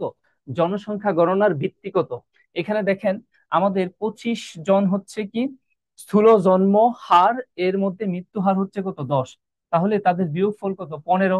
তার মানে এই যে 15 জন বৃদ্ধি পাচ্ছে, বছরে 15 জন বৃদ্ধি পাচ্ছে, কত জনের মধ্যে বৃদ্ধি পাচ্ছে? জনসংখ্যা কিন্তু গণনা করা হয়, খুব ইম্পর্টেন্ট বিষয় আমি বলে দিচ্ছি, জনসংখ্যা গণনা করা হয় 1000কে ভিত্তি করে। 1000কে ভিত্তি করে, তার মানে 1000। ইয়েস, একজন আনসার বলেছেন 1000, থ্যাংক ইউ বিশ্বাস জয়। 1000, ইয়া ফাইন, 1000 রাফি। ওকে, সবাই জানি আমরা তাহলে 1000-এর মধ্যে 15 জন, অতএব 100 জনের মধ্যে কত পার্সেন্টেজ যদি আমি ক্যালকুলেশন করি, 2 শূন্য কেটে দেই, তার মানে 1.5%। এটা কিন্তু কনসেপচুয়াল কোশ্চেন, খুবই ইম্পর্টেন্ট স্ট্রাকচারের কোশ্চেনটা কিন্তু গণিতে। আচ্ছা, গাড়িতে আছি, ভিডিও ফ্রি দিয়েন স্যার। গাড়িতে আছেন? আচ্ছা ঠিক আছে, ভিডিও আপলোড করে দিব নে। আর আপনাদের জন্য পিডিএফ তো রেডি আছে ইনশাল্লাহ, এটাই পিডিএফ আকারে পেয়ে যাবেন। এইখানে একদম পাটিগণিত, বীজগণিত, জ্যামিতি সহ এই 3টা পার্ট একসাথে আমরা ইম্পর্টেন্ট ম্যাথ গুলো একসাথে নিয়ে আসছি। সুতরাং ওই পিডিএফটা জাস্ট একটু পরীক্ষার আগে চোখ বুলিয়ে যাবেন, আপনার জন্য ম্যাথমেটিক্স এর আর প্রবলেম হবে না। কি বলছে, চিনির মূল্য 10% কমে যাওয়ায় চিনির ব্যবহার শতকরা কত বাড়ালে চিনি বাবদ খরচ একই থাকবে? হ্যাঁ, এটা কিন্তু খুবই ইম্পর্টেন্ট একটা স্ট্রাকচার। 41তম বিসিএস এ আসছিল এবং 24-এ প্রাইমারির দ্বিতীয় ধাপের কোশ্চেনও এটা ছিল। কেমন? তার মানে আমরা শুধু চিনির দাম বেড়ে গেলে ব্যবহার কমাইতে হয়, ওই কনসেপ্টের উপরে পড়েছিলাম। যাই হোক, চিনির মূল্য কত কমে গেছে? 10% কমে গেছে, এতে করে চিনির ব্যবহার বাড়ায় দিবেন, কারণ খরচটা আপনি আগের মতোই রাখতে চাচ্ছেন। তার মানে আমরা সহজ করে খুব দ্রুত বলে ফেলি, 90 টাকায় আমার চিনি বাড়াইতে হবে কত টাকার? 10 টাকার সমপরিমাণ ব্যবহারে চিনি বাড়াইতে হবে। অতএব 100 টাকায় কত? এটা ক্যালকুলেশন করলেই হয়। 1/9 ইন্টু 100, তার মানে এখানে 11 সমস্ত 1/9%, এটি আমাদের আনসার হবে। তাহলে অপশন গ। খুবই ইম্পর্টেন্ট স্ট্রাকচার কিন্তু এটা। হ্যাঁ, বারবার আপনি বৃদ্ধি পেয়ে ম্যাথ করে গেছেন, পরীক্ষার হলে চলে আসছে হঠাৎ করে কি হ্রাস পেয়ে, তখন কিন্তু আর আপনি ওই কনসেপ্টটা কাজে লাগাতে পারবেন না। কারণ এই ম্যাথটাই যদি এভাবে বলা হয় যে চিনির মূল্য 20% কমে গেল, চিনির মূল্য 20% কমে গেল, এতে করে চিনি ব্যবহার কত পার্সেন্ট বাড়াতে হবে যাতে খরচ একই থাকে? সহজ কথায় 20% কমে গেল, 100 টাকা, 100 টাকা থেকে 20 টাকা বাদ দিলে আমার কত থাকে? 80, 80-র মধ্যে বাড়াইতে হবে কত? 20, অতএব 100-তে কত? শেষ। ঠিক আছে, 100-তে কত? ওকে, এই কনসেপ্টটা একটু মাথায় রাখবো। পরে আসি কি বলছে দেখি। বার্ষিক পরীক্ষায় একটি শ্রেণীর 80% ছাত্রছাত্রী ইংরেজিতে পাস, 85% গণিতে পাস, 75% উভয় বিষয়ে পাস করলে যদি 40 জন উভয় বিষয়ে ফেল করে থাকে, তাহলে ওই শ্রেণীর মোট শিক্ষার্থীর সংখ্যা আমাদের কাছে জানতে চাওয়া হয়েছে। তাহলে দেখেন, এখানে 80% ছাত্র ইংরেজিতে, আমরা জানি sum of all, that means total হচ্ছে 100%, কেমন? সমান 80% এখানে হচ্ছে ইংরেজিতে পাশ করে এবং 85% গণিতে পাশ করে, তাহলে 85% গণিতে পাশ করে। তারপরে আসি এবং 75% উভয় বিষয়ে পাশ করে, -75% উভয় বিষয়ে পাশ করে। যদি 40 জন উভয় বিষয়ে ফেল করে, তাহলে plus none, that means X আমি ধরে নেই কত, এখানে এক্স এর ভ্যালুটা আমরা ধরে নেই। সাপোজ এখানে রিয়েল ফিগারটা দেওয়া আছে, এখানে এক্স না বলে আমরা এখানে কি বলে দেই, রিয়েল ফিগারটা, ওইগুলো পার্সেন্ট দিছে, আর এটা হচ্ছে কতজন? 40 জন, ডিরেক্ট আমরা বলে দিই। এখন বলছে তাহলে ওই স্কুলে মোট শিক্ষার্থীর সংখ্যা কত ছিল সেটা জানতে চাওয়া হয়েছে। তাহলে এটা ক্যালকুলেশন করলে একটা পার্সেন্টেজ আসবে, সেই পার্সেন্টেজ সমান আমরা বলবো কত? 40 জন। অতএব 100% সমান কত? এটা ক্যালকুলেশন করলে রেজাল্ট চলে আসবে। ঠিক আছে, আমি জাস্ট ক্যালকুলেশনটা সাজিয়ে দিলাম। পরে আসি কি বলছে দেখি। আমরা এবার চলে আসলাম লাভ, লাভ ক্ষতিতে। আমরা কিন্তু 2টা টপিক অলরেডি দেখে ফেলছি। লাভ ক্ষতিতে কি বলছে, আমাদের একটু ফাস্ট হইতে হবে সবগুলো ম্যাচ যদি শেষ করতে চাই। একটি দ্রব্য 180 টাকায় বিক্রয় করায় 10% ক্ষতি হলো, দ্রব্যটির ক্রয় মূল্য কত? দেখেন, 180 টাকায় বিক্রি করছেন, এতে করে 10% কি হয়েছে? ক্ষতি। 10% ক্ষতিতে বিক্রয় মূল্যের পার্সেন্টেজ কত আমরা জানি? 90%। ইয়েস, তার মানে এই যে 90%, এইটার ভ্যালুটাই আসলে কত? 180। অতএব 1%-এ কত, 100%-এ কত? আমরা জানি ক্রয় মূল্য মানেই অলওয়েজ কত পার্সেন্টে বের করতে হবে? 100%-এ বের করতে হবে। তার মানে এটা ক্যালকুলেশন করলে আমাদের কত আসবে? 9 দুগুণে 18, 200 টাকা আসবে। তাহলে 200 টাকা হচ্ছে আমাদের এখানে আনসার। এবার আসেন, 560 টাকায় একটি চেয়ার কিনে কত টাকায় বিক্রয় করলে 25% লাভ হবে? কত টাকায় বিক্রয় করলে 25% লাভ হবে? দেখেন, 25% এখানে কি হয়, লাভ হবে। কিন্তু ওই জিনিসটা আপনি কিনছেন কত, 540 টাকায় একটি চেয়ার কিনে, তার মানে ক্রয় মূল্য 540, এটা বিক্রয় করবেন 25% লাভে। তার মানে 25% লাভে বিক্রয় মূল্য কত হবে? 560। আমাদের বিক্রয় মূল্য কত, আমরা বিক্রয় মূল্যটা বের করবো। দ্যাট মিনস এখানে 560 এর 125% ক্যালকুলেশন করে ফেলি। 125% ক্যালকুলেশন করলে যেটা আসবে সেটাই আমাদের কি, বিক্রয় মূল্য। কত? 25% লাভে। আসলে আমরা পরে দেখি কি বলছে। নেক্সট যেটা দেখতে পাচ্ছি, একটি কলমের মূল্য একটি বইয়ের মূল্য অপেক্ষা 7 টাকা কম। তার মানে কলমের মূল্য বইয়ের মূল্য অপেক্ষায় 7 টাকা কম, তার মানে বইয়ের মূল্য বেশি। এবং উক্ত কলম এবং বইয়ের মোট মূল্য হচ্ছে কত টাকা, 43 টাকা। তাহলে বইটির মূল্য কত? আমরা এটা খুব দ্রুত যদি ক্যালকুলেশন করতে চাই, তাহলে আমরা যে কাজটা করতে পারি, 43 এর সাথে আমরা 7 যোগ করে দেই। 43 এর সাথে আমরা 7 যোগ করে 2 দিয়ে ভাগ করে দেই। ঠিক আছে? তাহলে যেটা পাবো সেটাই হচ্ছে বইয়ের মূল্য। তার মানে কত টাকা আসবে? 25 টাকা। নেক্সট দেখেন কি বলছে, কোন জিনিসের ক্রয় মূল্য বিক্রয় মূল্যের 4 ভাগ হলে শতকরা লাভের হার কত? খুব ইম্পর্টেন্ট ম্যাথ কিন্তু এটা। তার মানে তারা যে কথাটা বলছে, যে ক্রয় মূল্য যেটা, সেটা নাকি হবে বিক্রয় মূল্যের 5/4। তার মানে আমাদের এখানে বিক্রয় মূল্যটা হচ্ছে কত, 5। বিক্রয় মূল্য হচ্ছে 5, ক্রয় মূল্য হচ্ছে কত, 4। তাহলে আমাদের লাভ যেটা, সেটা হচ্ছে 5 - 4, দ্যাট মিনস 1 টাকা লাভ। তার মানে এই যে 1 টাকা লাভ ক্রয় মূল্যের উপর, ক্রয় মূল্য কত, 4 টাকা, ইন্টু 100-এ কত, দ্যাট মিনস 25% কি হবে, লাভ হবে 25%। ঠিক আছে? আমরা পরীক্ষার হলে খুব দ্রুত কিভাবে ক্যালকুলেশন করবো, জাস্ট ওইটাই বলতেছে এখানে। আপনারা জাস্ট ইম্পর্টেন্ট ম্যাথ যেগুলো, সেগুলো একটু দেখেন।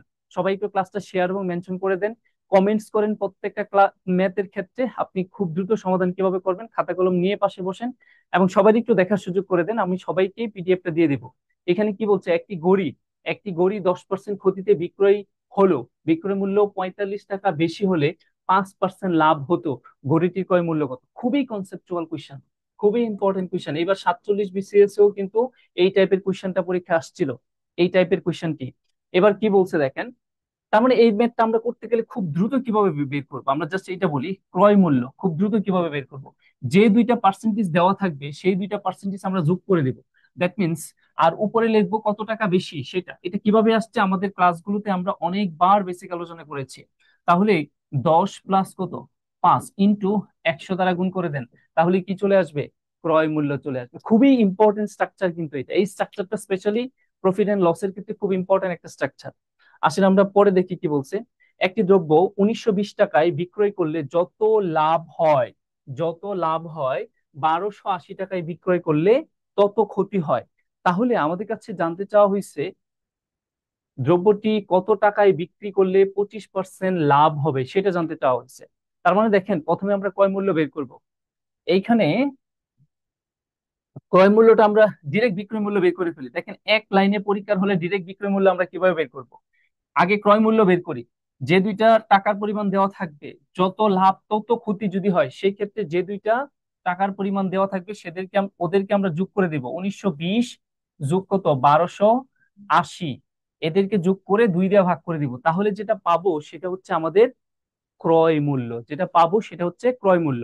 এবার কত পার্সেন্ট লাভে বিক্রয় মূল্য বের করতে বলছে, 25%। এবার তার সাথে 25% গুণ করে দিই, মানে 25% লাভে বিক্রয় মূল্য, মানে বিক্রয় মূল্যের পার্সেন্টেজ কত হবে, 125%। তাহলে 125% আমরা এখানে গুণ করে দিই। ইয়েস, এইবার ক্যালকুলেশন করলে আমাদের এখানে রেজাল্টটা চলে আসবে এক লাইনে। আমাদের ক্যালকুলেশনটা এইভাবেই করতে হবে। আসেন, মানে পরীক্ষার হলে যদি দ্রুত করতে চাই। এবার নেক্সট দেখি কি বলছে, টাকায় 6টি লেবু বিক্রয় করায় 20% ক্ষতি হয়, 20% লাভ করতে হলে টাকায় কয়টি লেবু বিক্রি করতে হবে, আমাদের কাছে সেটা জানতে চাওয়া হয়েছে।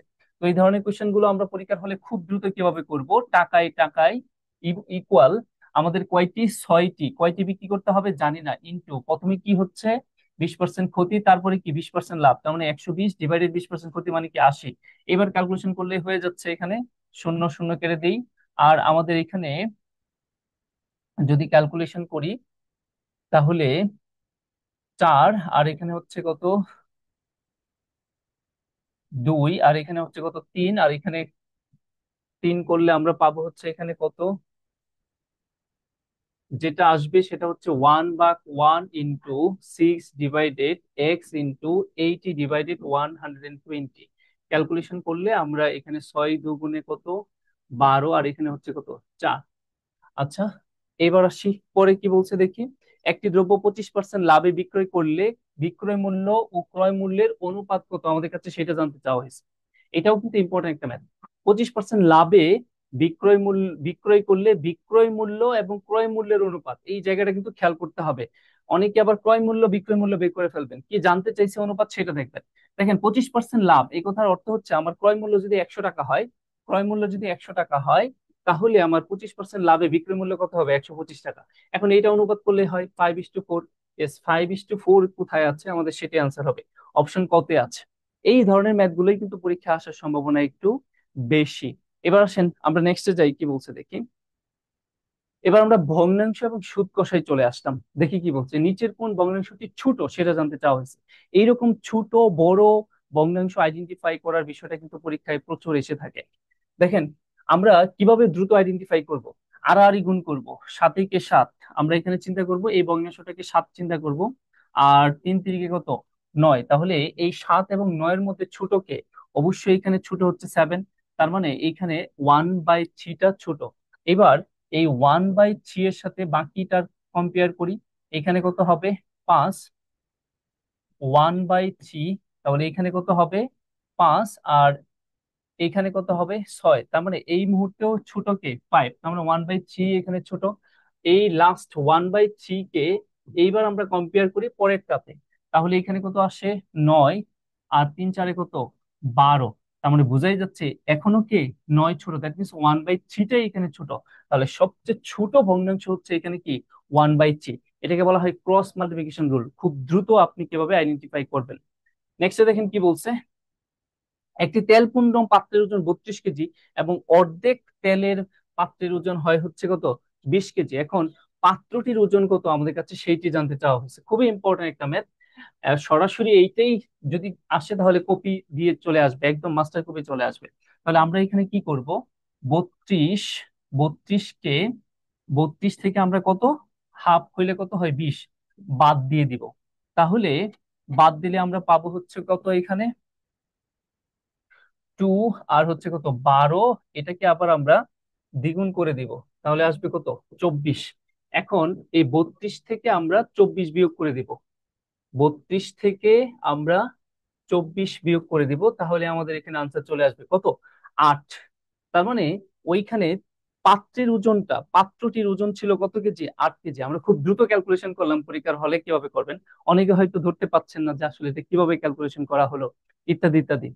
আমরা বলেইছি আপনাদের প্রথমেই যে আমরা যে ক্যালকুলেশনটা আজকে করব, এগুলো সম্পূর্ণই হবে হচ্ছে আমাদের কি, পরীক্ষার হলে কিভাবে ক্যালকুলেশন করতে হয় সেই ওয়েতে ক্যালকুলেশন করে দেখাবো।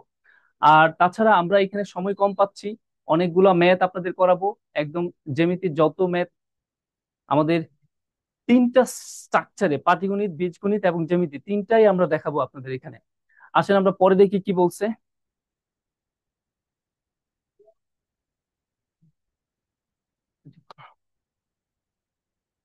20 ফুট একটি বাঁশ এমন ভাবে কেটে দুই ভাগ করা হলো যে ছোট অংশ বড় অংশের 2/3 হয়। তাহলে ছোট অংশের দৈর্ঘ্য কত ফুট আমাদের কাছে সেটা জানতে চাওয়া হয়েছে। খুব দ্রুত কিভাবে করবো একটু খেয়াল করে দেখেন। ছোট অংশ বড় অংশের 2/3, মানে 3/2 হচ্ছে কি ছোট অংশ। তাহলে বড় অংশকে যদি আমি 3 ভাগ বলি, তাহলে ছোট অংশ হবে কত, তার 2 ভাগ।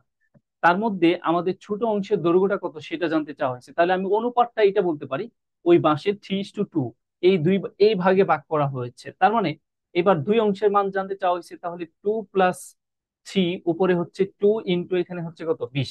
তাহলে 5 4, তার মানে কত, 8। তাহলে বলতেই পারি আমাদের ছোট অংশের দৈর্ঘ্য কত হবে, ছোট অংশের দৈর্ঘ্য হবে হচ্ছে 8। খুব দ্রুত যদি করতে চাই আমরা। আসেন কিছু কিছু ম্যাথ আমাদের স্কিপ করতে হবে এখন, আদারওয়াইজ আমরা শেষ করতে পারবো না। 0 পয়েন্ট, এখানে কি বলছে দেখেন, 0.2 পৌনপণিক, এইটাকে সাধারণ ভগ্নাংশে প্রকাশ করতে বলা হয়েছে। তো পৌনপণিক সাধারণ ভগ্নাংশে প্রকাশ করার ওয়েটা হচ্ছে, আমরা দেখব কয়টা সংখ্যার উপর, অঙ্কের উপর পৌনপণিক সাইন আছে, একটা। তাহলে নিচে একটা 9 দিব। এবং পৌনপুনিক দশমিক সব বাদ দিয়ে দেখি কি আছে, সেটা লব হবে, 2 আছে, দ্যাট মিনস 2/9। এটাই হচ্ছে আনসার। আসেন এইবার পরে কি বলছে দেখি। পরে আরেকটা কোশ্চেনে আসি। 5% হারে 5,000 টাকা 2 বছরে সরল এবং চক্রবৃদ্ধি সুদের পার্থক্য কত টাকা সেটা জানতে চাওয়া হয়েছে। এই যে পার্থক্য টাইপের ম্যাথ গুলো, সরল এবং চক্রবৃদ্ধি মুনাফার, এগুলো কিন্তু খুবই ইম্পর্টেন্ট এবং কনসেপচুয়াল কোয়েশ্চেন। এবার আসেন আমরা এই প্রশ্নটা খুব দ্রুত কিভাবে ক্যালকুলেশন করব সেটা দেখি। অনেকে এইগুলা দেখলেই ভয় পায় যে পার্থক্য নির্ণয়ের ক্ষেত্রে। আসেন আমরা একটু খেয়াল করি। আমরা একটা বেসিক জানি, যদি সেম টাকা হয়, সেম সুদের হার হয়, তাহলে চক্রবৃদ্ধি সুদের হার এবং আমাদের সরল সুদের হার প্রথম বছর সেম থাকে। তাহলে 5,000 টাকার 5,000 টাকার 5% আমরা একটু আগে বের করে নিই। 5,000 টাকার 5% আমাদের কত হয়? 5 × 25, দ্যাট মিনস 250 টাকা। আমরা একটু এইটা বলি যে আমাদের প্রথম বছরের সুদ হচ্ছে কত? 250 টাকা। কেমন? এবার দ্বিতীয় বছরে আসি।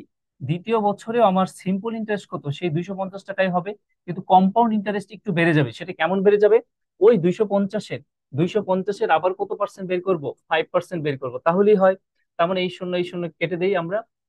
5 দিয়ে এখানে কাটলে 2, 2 দিয়ে 12, 24 কে 25 কে কাটলে কত হবে? 12.5 সামথিং। দ্যাট মিনস এই যে 12.5 যেটা আসছে, এটাই হলো 2 বছর পরে চক্রবৃদ্ধি এবং সরল মুনাফার পার্থক্য। দেখেন আমরা খুব দ্রুত কিন্তু শেষ করে ফেললাম।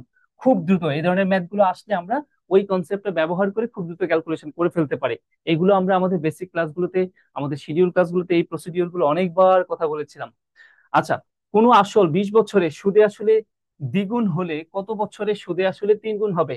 এই ম্যাথটা করে নেবেন, খুব ইম্পর্টেন্ট এই স্ট্রাকচারটাও, ঠিক আছে? আমি কোশ্চিনটা করিয়ে দিলাম।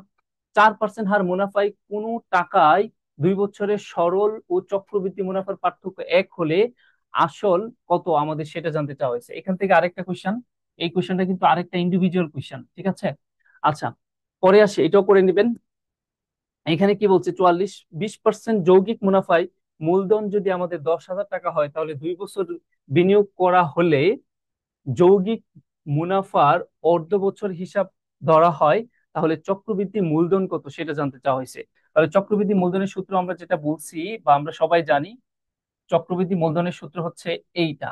এখন ক্যালকুলেশন করেন, আপনার কত টাকা? 10,000 টাকা। ফাইন, 10,000 টাকা 1 প্লাস সুদের হার কত? সুদের হার হচ্ছে 20%। তবে একটা ইম্পর্টেন্ট কথা আছে, সুদের হার 20% ঠিক আছে, কিন্তু সুদটা কাউন্ট করা হয় কিভাবে? অর্ধ বছর। তাহলে আমাদের সেমি অ্যানুয়ালি হলে এখানে সুদের হার 2 আসবে, এবং বছর কত? বছর 2 বছর, তার সাথে আবার 2 আসবে, কারণ আমরা জানি ম্যাচুরিটি যদি থাকে তাহলে মূল সূত্রে কি আসবে? এন আসবে, ঠিক আছে?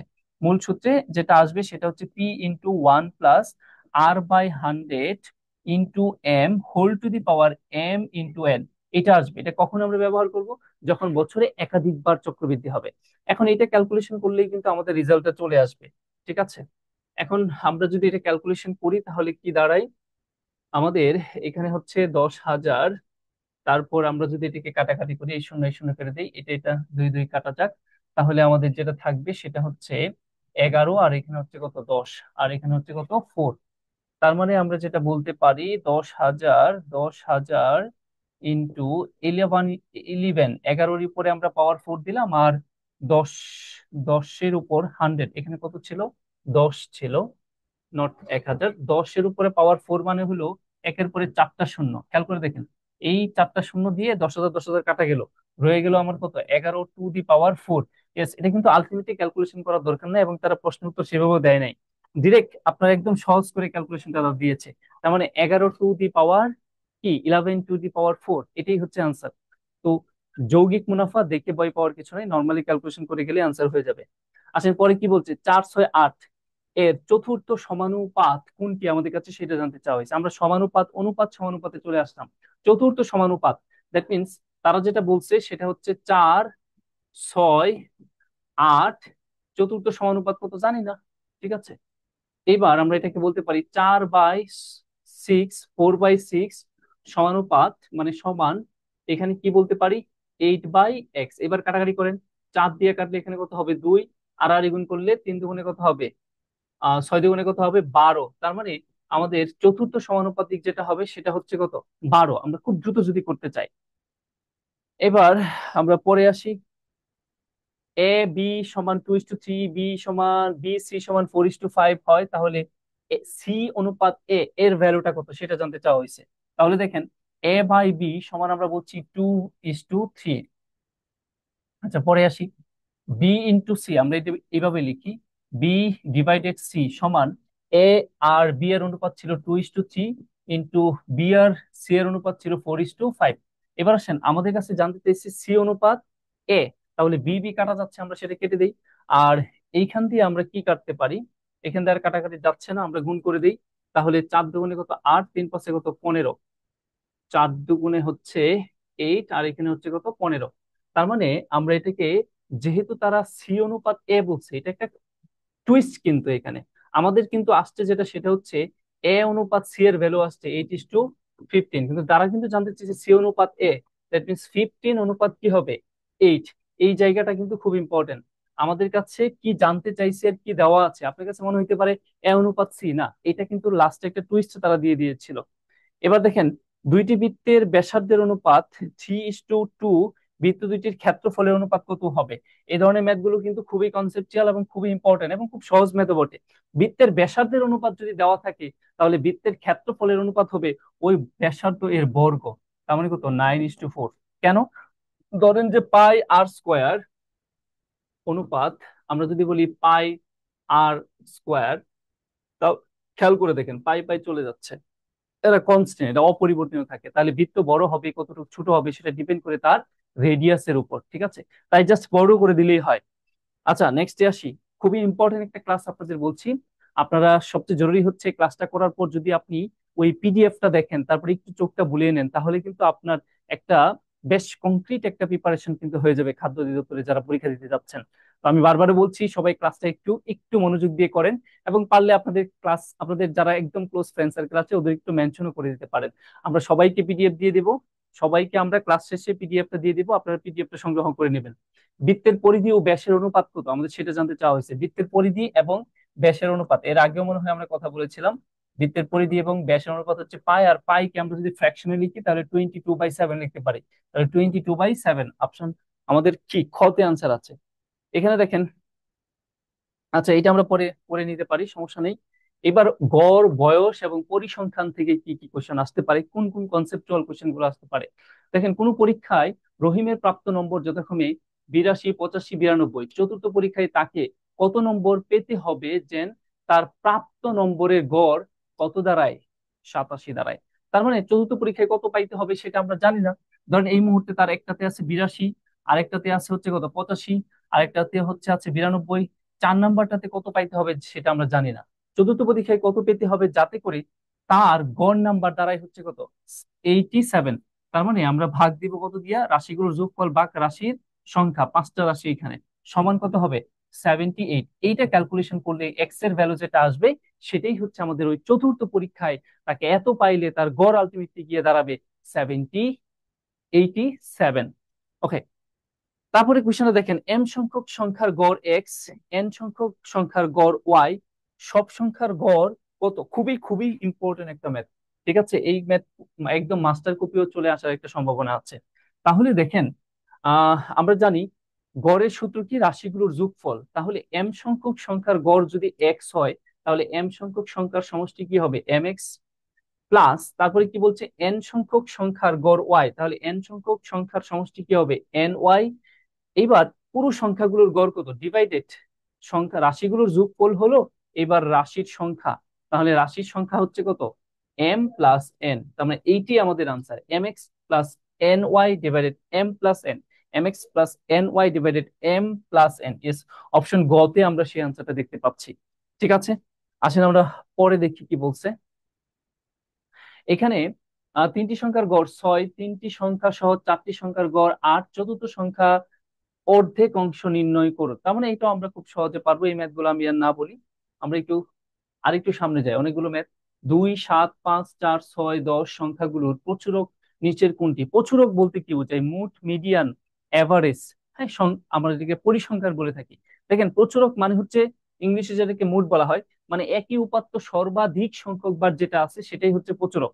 এখানে খেয়াল করে দেখেন, তারা 2, 7, 5, 4, 6, 10 এদের মধ্যে দেখেন তো কোনো একটি উপাত্ত কি একাধিকবার আছে? না। তার মানে এখানে আসলে কোনো প্রচুরকই নাই। তার মানে আমাদের আনসারটা কি হবে?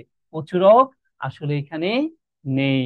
এবার ধরেন, যেহেতু অনেকে হয়তো নাই বুঝতে পারেন আমার কথাটা, আমি যদি আরেকটা ম্যাথ এটা এইভাবে বলি যে 1 2 3 7 9 8 7 5 10, বলেন তো এই যে আমি যে উপাত্তগুলো লিখলাম এই উপাত্তগুলোর মধ্যে প্রচুরক কত? সবাই একটু কমেন্টস করেন, তাহলে বুঝবো যে আমার কথাটা বুঝতে পেরেছেন কিনা। এইখানে প্রচুরক কত হবে? আমি যে উপাত্তগুলো লিখলাম এই উপাত্তগুলোর মধ্যে প্রচুরক কত হবে? সবাই একটু কমেন্টস করে ফেলেন। প্রচুরক কত হবে? আমি বলেছিলাম একই উপাত্ত একাধিকবার যেটা আছে, সর্বাধিকবার যেটা আছে সেটাই প্রচুরক হবে। তাহলে এখানে যে কয়টা উপাত্ত লিখলাম তার মধ্যে প্রচুরকটা আসলে কে? প্রচুরকটা কে? সবাই একটু লিখে ফেলেন, কমেন্টস করে ফেলেন। আসেন আমরা এবার কিছু ঐকিক নিয়মে চলে যাই। ঐকিক নিয়ম খুবই ইম্পর্টেন্ট এই জায়গাটা। আচ্ছা, কি বলছে দেখেন, একটি কাজ ক 3 দিনে, খ 6 দিনে করতে পারে, ক ও খ একত্রে কাজটি কত দিনে করতে পারবে সেটা জানতে চাওয়া হয়েছে। তো আমরা এই ধরনের ম্যাথ গুলো খুব দ্রুত করে ফেলার ওয়েটা হচ্ছে, যদি একত্রে কাজ জানতে চাওয়া হয়, ক এর কাজ ইন্টু খ এর কাজ ডিভাইডেড ক এর কাজ প্লাস খ এর কাজ করে দিলে আমাদের রেজাল্টটা চলে আসবে। ঠিক আছে, খুব দ্রুত। ইয়েস, 7। হ্যাঁ হ্যাঁ, তার মানে আপনারা প্রচুরক বিষয়টা বুঝতে পেরেছেন। তাহলে সেটা কি হবে? 7 প্রচুরক, মানে 7 উপাত্তটা একাধিকবার ছিল, সর্বাধিকবার ছিল 7 উপাত্তটি। আচ্ছা, আমরা কি বলছি পরে দেখেন, ক ও খ একত্রে একটি ক্লাস কি করতে পারে? 10 দিনে শেষ করতে পারে, ফাইন। খ একা কাজটি 14 দিনে শেষ করতে পারে, ওকে। এখন বলতেছে যে ক একা কত দিনে কাজটি শেষ করতে পারবে। তার মানে এখানে আমাদের কাছে জানতে চাওয়া হয়েছে যে ক ও খ একত্রে 10 দিনে করতে পারে, যেখানে খ ওই কাজটাই কি করে ফেলতে পারে? একা করে ফেলতে পারে হচ্ছে 14 দিনে। দ্যাট মিনস ক আর খ এর একদিনের কাজ এতটুকু। তার থেকে খ এর একদিনের কাজ, খ এর একদিনের কাজ খ নাকি কি করে ফেলে? 14 দিনে করে ফেলতে পারে। এটা বিয়োগ করব, বিয়োগ করলে আমরা কি পাবো?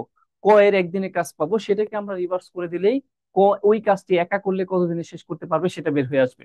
ওকে, ইম্পর্টেন্ট ম্যাথ ছিল কিন্তু দুইটাই। তারপরে দেখেন এই ম্যাথ গুলো আমরা যেগুলো দিচ্ছি এখানে, এই ম্যাথ গুলো করে নিবেন, এগুলো ইম্পর্টেন্ট ম্যাথ। তারপরে আসেন আমরা খুব দ্রুত দেখার চেষ্টা করি। এইখানে দেখেন, ঘন্টায় এক্স মাইল বেগে ওয়াই মাইল দূরত্ব অতিক্রম করতে কত ঘন্টা লাগে। দেখেন আমরা জানি সময়, সময় বের করার সূত্রটা কি? সময়, distance equal speed into time. তার মানে সময় আমরা কিভাবে পাবো? আমরা দূরত্ব কিভাবে পাই? Distance equal speed into time. তার মধ্যে থেকে যদি আমাদের টাইম বের করতে বলা হয় তাহলে সেটা আমরা কি করব? Distance divided speed. তার মানে আপনি সময় বের করতে চাচ্ছেন, তাহলে ডিস্টেন্স ডিভাইডেড স্পিড। তাহলে এক্স মাইল বেগে ওয়াই মাইল দূরত্ব, তার মানে আমার ডিস্টেন্সে কি হবে? ওয়াই, ওয়াই মাইল দূরত্ব, আর স্পিডটা কি হবে? এক্স। তার মানে ওয়াই বাই এক্স, এটাই হচ্ছে আমাদের কি? সময়। এটাই হচ্ছে সময় এখানে আমাদের। পরে আসেন দেখি কি বলছে। 72 কিলোমিটার গতিতে একটি সেতু 1 মিনিটে অতিক্রম করে, তাহলে আমাদের কাছে জানতে চাইছে ট্রেনের দৈর্ঘ্য 700 মিটার হলে সেতুটির দৈর্ঘ্য কত মিটার হবে সেটা জানতে চাওয়া হয়েছে। এই কনসেপ্টের ম্যাথ গুলো কিন্তু আমাদের জন্য খুব ইম্পর্টেন্ট ম্যাথ। তারা আবারও দেখেন, একটি ট্রেন কত 72 কিলোমিটার গতিতে যাচ্ছে, 1 মিনিটে সেতু পার হলো, ট্রেনের দৈর্ঘ্য 700 মিটার হলে সেতুর দৈর্ঘ্য কত? ট্রেনের দৈর্ঘ্য 700 মিটার, সেতুর দৈর্ঘ্য জানি না, আমরা একটা সূত্র দিয়ে এই ম্যাথ গুলো করে ফেলে, distance equal speed into time. তাহলে আমাদের ডিস্টেন্স হলো, এবার স্পিড কত কিলোমিটার পার আওয়ার গতিতে যাচ্ছে? 72 কিলোমিটার পার আওয়ার গতিতে যাচ্ছে। তাহলে এটাকে আবার আমাদের 5/18 দ্বারা কি করতে হবে? ভাগ করে এটাকে metre per second, that means আমার গতিটাকে মিটার পার সেকেন্ডে কনভার্ট করতে হবে। এবার ইনটু আমাদের কত, তারা বলছে 1 মিনিট সময় লাগবে। 1 মিনিট সময় মানে কত সেকেন্ড? 60 সেকেন্ড, কারণ মিটারের সাথে সময়ের সম্পর্কটা কার? সেকেন্ডের। এটা ক্যালকুলেশন করলে আমরা আনসারটা পেয়ে যাব। আসেন আমরা পরে দেখি। স্থির পানিতে নৌকার বেগ 12 কিলোমিটার ঘন্টায়, অনুকূলে যেতে যে সময় লাগে প্রতিকূলে যেতে তার দ্বিগুণ সময় লাগে, তাহলে স্রোতের বেগ কত সেটা জানতে চাওয়া হয়েছে। স্থির পানিতে নৌকার গতিবেগ 12 কিলোমিটার, তার মানে আমরা এই জিনিসটা জানি যে distance equal speed into time, এটা দিয়েই করব। কিন্তু স্রোতের অনুকূলে নৌকার কার্যকরী গতিবেগ, নৌকার স্থির পানিতে গতিবেগ এবং স্রোতের গতিবেগ। এখন দেখেন, স্থির পানিতে নৌকার বেগ 12 কিলোমিটার ঘন্টায়। তার মানে আমরা যদি বলি যে এই এ থেকে বি এই দূরত্বটুকু যাবে, এ থেকে বি এই দূরত্বটুকু, অনুকূলের গতি 12 কিলোমিটার হচ্ছে নৌকার গতি প্লাস স্রোতের গতি আমি জানি না, এটাই হচ্ছে স্রোতের অনুকূলের গতি। এবং প্রতিকূলের গতি যদি বলি তাহলে প্রতিকূলের গতি হবে 12 - এক্স। এবার আসেন তারা কি বলছে, অনুকূলে যেতে যে সময় লাগে প্রতিকূলে যেতে তার দ্বিগুণ সময় লাগে, তাহলে স্রোতের গতিবেগ কত? এখানে আমরা একটা ইকুয়েশন তৈরি করব। ইকুয়েশনটা কি? ডিস্টেন্সের উভয়ের ঘটনার ক্ষেত্রে সময়টা এখানে কি ছিল? সেম। তার মানে 12 + x এটা হলো স্রোতের অনুকূলের গতি, যে সময় লাগছে তার দ্বিগুণ সময় লাগছে স্রোতের প্রতিকূলে যেতে। এই তো হলো স্রোতের প্রতিকূল। স্রোতের প্রতিকূলে যেতে অবশ্যই আমার কি লাগবে? সময়টা বেশি লাগবে। এখন এটা ক্যালকুলেশন করলে হয়ে যায়। এইবার ক্যালকুলেশন করলে 12 + x, এখানে 24 - 2x ক্যালকুলেশন করলে আমরা এক্স এর ভ্যালু যেটা পাবো সেটাই হচ্ছে কার? স্রোতের গতি। ওকে, নেক্সট আসি। স্যার এত তাড়াতাড়ি কেন করাচ্ছেন সব সময়? আহ কি ব্যস্ত? আচ্ছা, আমি তো তাড়াতাড়ি না করাইলে শেষ করতে পারবো না আপু। এখানে তো আমরা অনেকগুলো ম্যাথ নিয়ে আসছি, 3টা সেকশন: বীজগণিত, পাটিগণিত এবং কি জ্যামিতি। আপনারা জাস্ট পরীক্ষার হলে কিভাবে ক্যালকুলেশন করতে হয় আমি জাস্ট ওইটা আলোচনা করবো। এখানে একটা ম্যাথ 5 মিনিট সময় নিয়ে আলোচনা করলে তো পরীক্ষার, এখানে জাস্ট পরীক্ষার ভাইবটা তৈরি করছি। আর যে ইম্পর্টেন্ট যেগুলো কনসেপচুয়াল ম্যাথ, এইগুলো থেকে বারবার পরীক্ষায় প্রশ্ন আসে, ওই খাদ্য অধিদপ্তরের পরীক্ষাকে বেস করে আমি ওইভাবে কিছু পিডিএফ রেডি করে নিয়ে আসছি। ওই পিডিএফটা জাস্ট এখানে পরীক্ষার হলে ম্যাথ যেভাবে করতে হয় সেভাবে করছি। আপনারা জাস্ট, আমরা পিডিএফটা দিয়ে দিব, পিডিএফটা নিয়ে নেবেন, ওই পিডিএফটা দেখে দেখে আমরা সলভ করার চেষ্টা করব আবারও, তাহলেই হয়ে যাবে। এবার আমরা বীজগণিতে চলে আসলাম, পাটিগণিতটা আপাতত শেষ করে আসলাম। -1 × -1 × -1 +-1 সমান কত সেটা জানতে চাওয়া হয়েছে। খেয়াল করে দেখেন, আমরা প্রথম দুইটা -1 গুণ করলে +1, পরেরটা গুণ করলে আমাদের কি হবে? -1। তার মানে এখানে আসলে হবে -1। এখানে কয়টা পদ আছে? এখানে আসলে পদ আছে হচ্ছে দুইটা। ঠিক আছে, প্লাস মাইনাস সাইন দিয়ে পদ আলাদা করা হয়। Okay fine. তারপরে আসেন, এই মাইনাস আর এই মাইনাস গুণ করলে কি হবে? প্লাস। তার মানে প্লাস হচ্ছে প্লাস, ক্যালকুলেশন করলে তাহলে কি আসতেছে? 0 আসতেছে। ওকে। তারপরে দেখেন, 4x² - 2 হতে কত বিয়োগ করলে রাশিটি পূর্ণবর্গ হবে? এই যে কনসেপচুয়াল ম্যাথ গুলো, আপনাদের জন্য এই ম্যাথ গুলো কিন্তু খুবই ইম্পর্টেন্ট ম্যাথ। ঠিক আছে, এইখান থেকে কত বিয়োগ করলে সেটা পূর্ণবর্গ হবে? ওকে।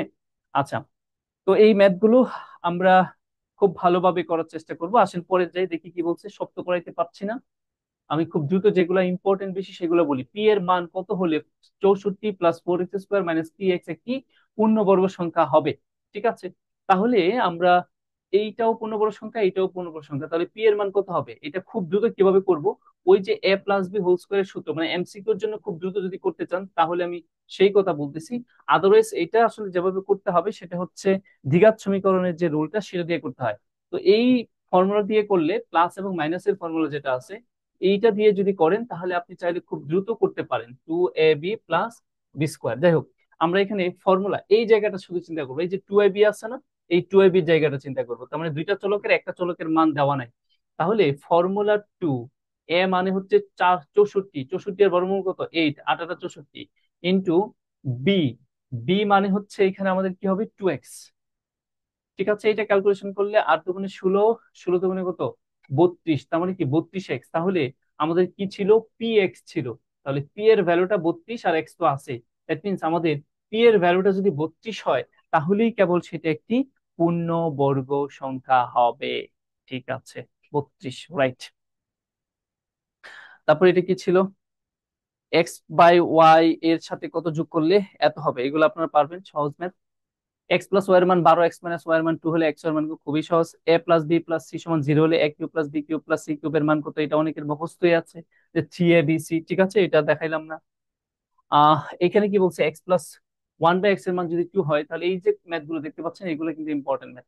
তাহলে এই অংশটুকুর মান কত আমাদের কাছে সেটা জানতে চাওয়া হয়েছে। তাহলে x+1/x সমান যদি 2 হয়, তাহলে ক্যালকুলেশন করলে এটা আমরা কি পাই? x² + 1 = 2। দ্যাট মিনস আমরা x² + 1 = 2x বলতে পারি। এবার আসেন কি জানতে চাইছে আমাদের। এখানে যেটা দেওয়া আছে সেটা হচ্ছে x/(x²+x−1), তাই না? -1। আহ এটা আসলে -1 হবে না, এটা হইতে গেলে অবশ্যই +1 হইতে হবে। আচ্ছা, আর যদি -1 হয়, -1 হওয়ার কোনো সম্ভাবনা নেই, এটা +1ই হবে। আচ্ছা, তাহলে দেখেন, +1 যদি হয় তাহলে x² + 1 + x।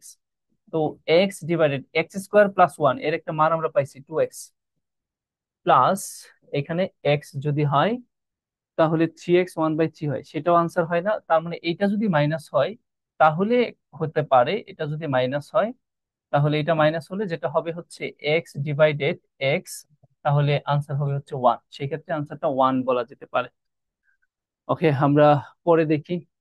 এগুলো পারবেন। এক্স 6x - y সমান যদি 1 হয়, 3x + 2y সমান যদি 13 হয়, তাহলে এক্স এবং ওয়াই এর মান কত?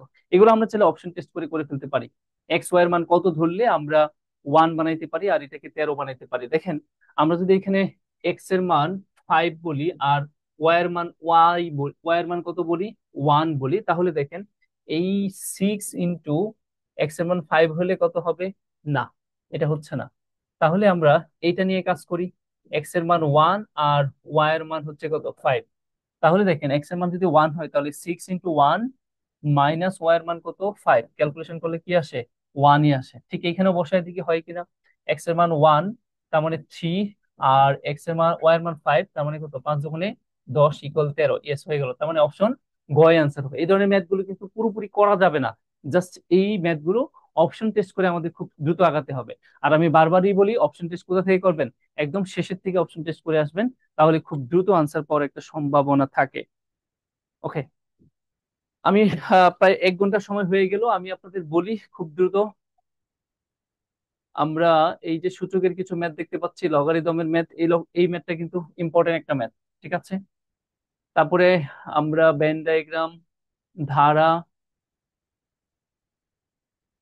তারপরে আমরা জ্যামিতিতে চলে আসছি। দেখেন জ্যামিতির এই ম্যাথ গুলো কিন্তু খুব ইম্পর্টেন্ট। আমি খুব সহজ সহজ কিছু ম্যাথ নিয়ে আসছি এবং এগুলাই খুব কনসেপচুয়াল ম্যাথ গুলাই আসে। দুইটি কি বলছে, দুই সমকোণ অপেক্ষা বড়, চার সমকোণ অপেক্ষা ছোট কোণকে কি বলা হয়? দুই সমকোণের চাইতে বড় হবে, কিন্তু চার সমকোণের চাইতে কি হবে, ছোট হবে। রিফ্লেক্স অ্যাঙ্গেল বলা হয়, বা প্রবৃদ্ধ কোণ বলা হয়, প্রবৃদ্ধ কোণ বলা হয়।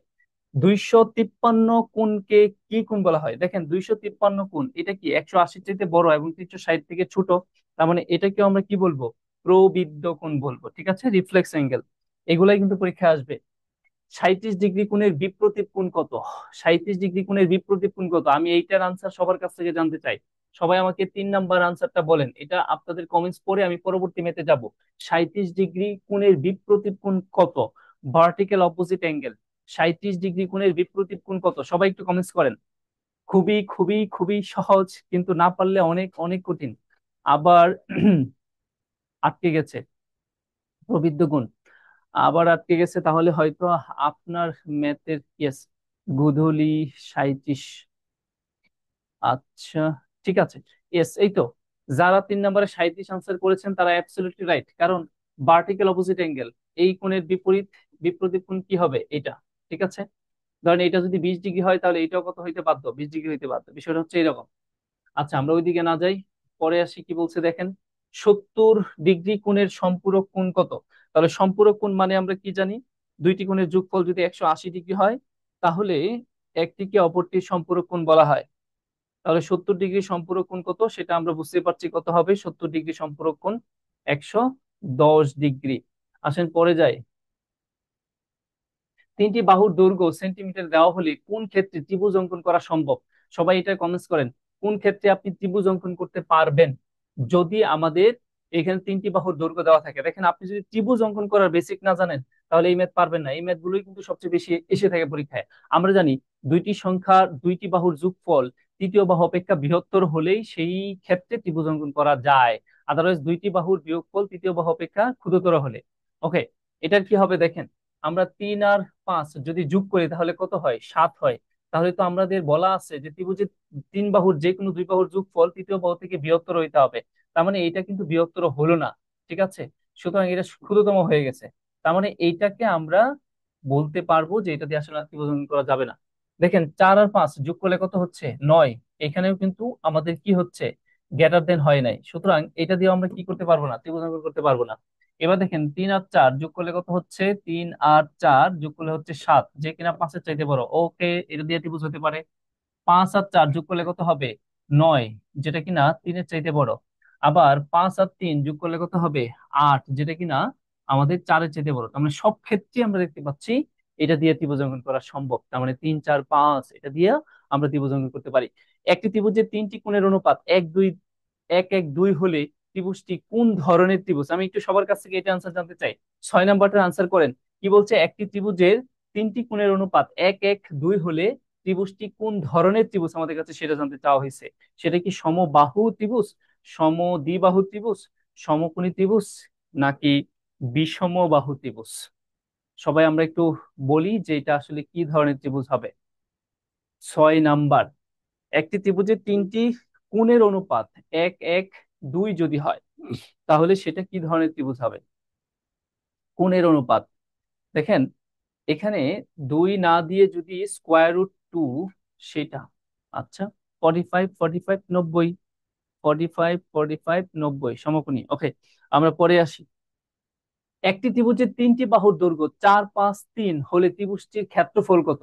এইগুলো আমরা সবাই জানি, এটা একটি সমকোণী ত্রিভুজ হবে, তাহলে তার ক্ষেত্রফল হাফ ইন্টু সমকোণ সংলগ্ন দুই বাহুর গুণফল, তাহলেই হয়ে যায় হাফ ইন্টু, একটা হচ্ছে 4 আর একটা হচ্ছে কত, তার মানে 3 দুগুণে কত হবে 6। এবার আসেন, একটি ত্রিভুজের তিন কোণের অনুপাত 6 আর 10 হলে বৃহত্তম কোণের পরিমাপ কত? বৃহত্তর, এগুলো আমরা সবাই পারবো, ইজি ম্যাথ, এগুলোই আসে পরীক্ষায়। একটি সমকোণী ত্রিভুজের ভূমি 12 মিটার, উচ্চতা 5 মিটার হলে এটার অতিভুজ ভূমি অপেক্ষা কত বেশি? খুব সুন্দর একটা কোয়েশ্চেন।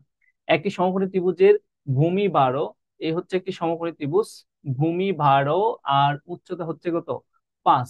তাহলে অতিভুজ ভূমি অপেক্ষা কত সেন্টিমিটার বেশি? সবাই এটার আনসারটা একটু করেন। 9 নাম্বারটার আনসার আমরা একটু দেখতে চাই। 9 নাম্বারটার আনসার দেখেন, আমরা জানি 5 12 13-তে কি হয়? সমকোণী ত্রিভুজ হয়, তার মানে এটা হবে কত? 13। আচ্ছা, এখন বলতেছে যে কত বেশি মিটারে জানতে চাওয়া হয়েছে, তাহলে আমরা যদি বিয়োগ করি তাহলে 1 1 মানে কত মিটার? 100 মিটার। আচ্ছা, ওকে, পরে আসি কি বলছে দেখেন, কোনো একটি ত্রিভুজের মধ্যমাগুলোর ছেদ বিন্দুর নাম কি? দেখেন, তারা বলছে যে কোন একটি ত্রিভুজের মধ্যমাগুলোর ছেদ বিন্দুর নাম কি সেটা জানতে চাওয়া হয়েছে। ত্রিভুজের মধ্যমাগুলোর ছেদ বিন্দুর নাম কি সেটা জানতে চাওয়া হয়েছে। ত্রিভুজের মধ্যমাগুলোর ছেদ বিন্দুর নাম কি? সবাই একটু দেখি তো। 10 নাম্বার, ত্রিভুজের মধ্যমাগুলোর ছেদ বিন্দুর নাম কি? মধ্যমা তো এর ছেদ বিন্দুর নাম আমরা এস 100, ঠিক আছে। মধ্যমাত্রয়ের ছেদ বিন্দুর নামকে কি বলা হয়? মধ্যমাত্রয়ের ছেদ বিন্দুর নামকে বলা হয় সেন্ট্রয়েড বা ভর কেন্দ্র, ঠিক আছে। এগুলো নিয়ে আমি অনেকবার ভিডিওতে কথা বলেছি আপনাদের সাথে। আসেন আমরা পরে যাই। স্থূলকোণী ত্রিভুজের স্থূলকোণের সংখ্যা, এটা সবাই জানি। স্থূলকোণী ত্রিভুজের স্থূলকোণের সংখ্যা কয়টা বলেন তো? স্থূলকোণী ত্রিভুজের স্থূলকোণের সংখ্যা কয়টা? এইরকম একদম পিওর বেসিক জায়গা থেকেই কিন্তু কোশ্চেন গুলো ম্যাক্সিমাম টাইম হয়ে থাকে।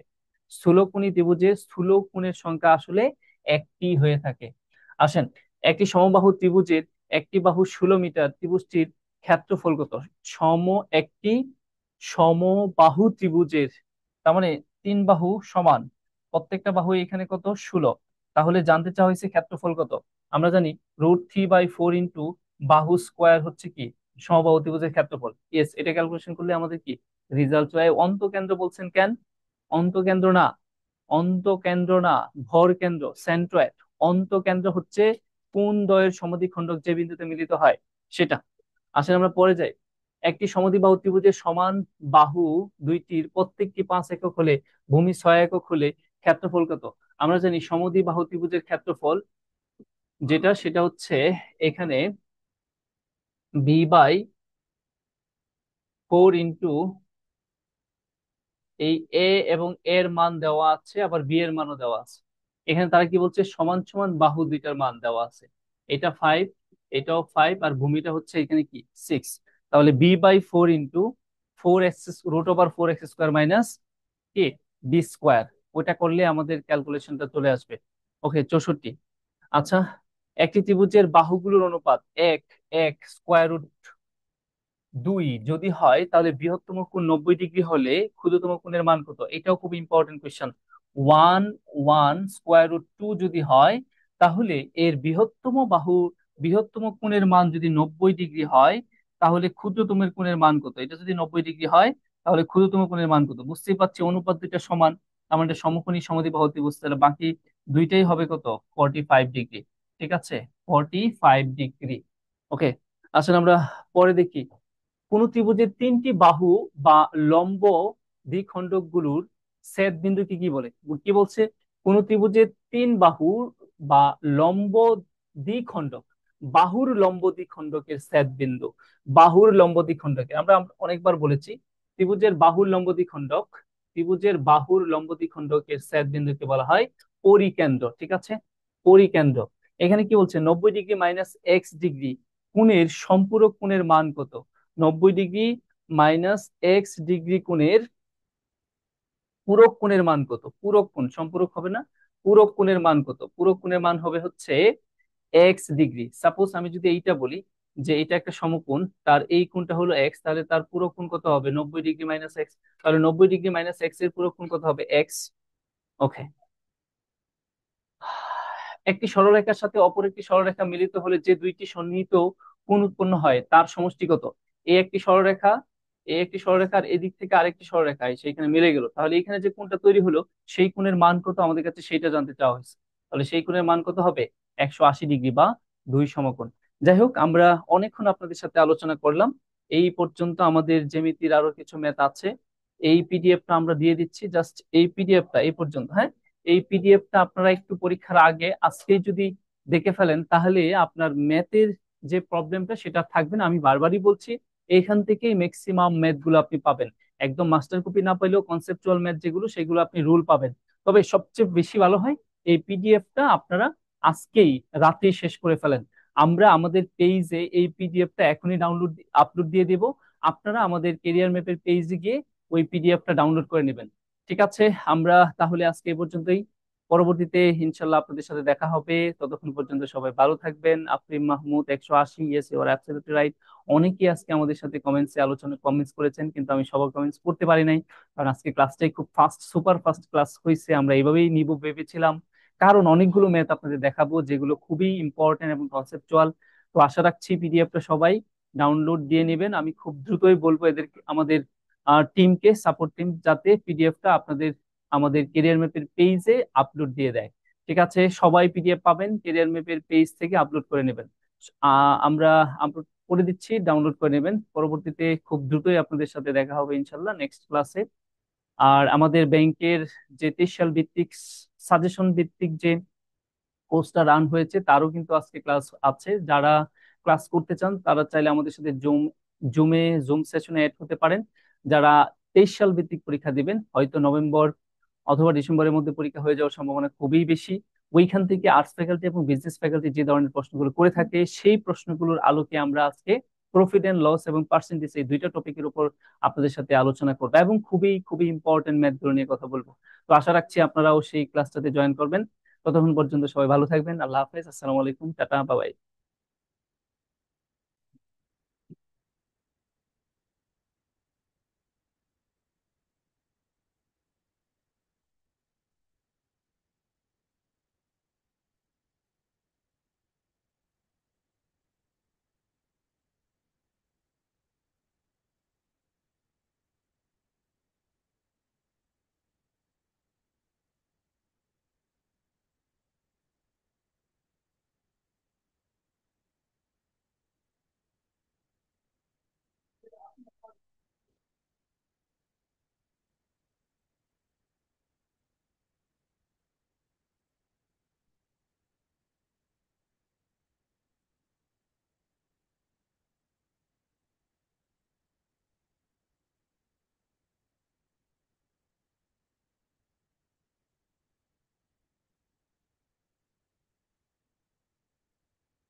বুঝছেন?